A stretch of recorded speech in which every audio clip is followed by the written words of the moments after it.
కేసీఆర్ ప్రవేశపెట్టిన కళ్యాణ లక్ష్మి పథకం కొనసాగించడం సంతోషమని ఉప్పల్ బీఆర్ఎస్ ఎమ్మెల్యే బండారు లక్ష్మారెడ్డి అన్నారు. అయితే అదనంగా ఇస్తారన్న తులం బంగారం ఇవ్వాలని కోరారు. ఉప్పల్ తహసీల్దార్ కార్యాలయంలో లబ్ధిదారులకు కళ్యాణ లక్ష్మి, షాదీ ముబారక్ చెక్కులు పంపిణీ చేశారు.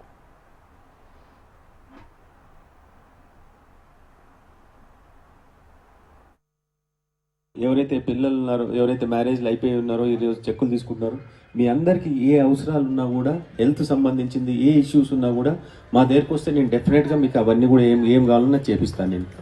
అట్లే మీ పిల్లల కాలేజ్ సీట్లు కానీ, స్కూల్ సీట్లు కానీ, ఇతర ఇంకో మీకు అందరికీ కూడా తెలుసు, ఎంబీబీఎస్ ఎవరికైతే సీట్ వస్తుందో మీరు ₹1 కట్టే అవసరం లేదు, 5 ఏళ్ల ఫీజు నేనే కడతాను. కాబట్టి ఇట్లాంటి ఏ అవసరాలు ఉన్నా కూడా ఎంఆర్ ఆఫీస్లో కానీ, మున్సిపల్ ఆఫీస్లో కానీ, ఇంకా ఎక్కడైనా కలెక్టర్ దగ్గర కానీ, మీకు ఏదైనా లెటర్లు కావాలన్నా కానీ నేను మా ఆఫీస్లో అన్ని లెటర్లు సంతకం చేసి పెడితే మీరు ఎవరు వచ్చినా నేనున్నా లేకున్నా మీకు లెటర్ ఇచ్చే బాధ్యత మాది.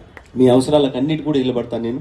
డ్రైనేజ్ కానీ, డ్రింకింగ్ వాటర్ కానీ, గవర్నమెంట్లో అంటే మేము గవర్నమెంట్లో లేకున్నా నేను అందరి దగ్గర తిరిగి రిక్వెస్ట్ చేసి మున్సిపల్ ఆఫీస్లో కానీ, లేకపోతే కలెక్టర్ దగ్గర కానీ, ఇట్లా అందరి దగ్గర తిరిగి వాటర్ వర్క్స్లో కానీ తిరిగి దండం పెట్టి తీసుకొని వస్తూ ఉన్నాను నేను.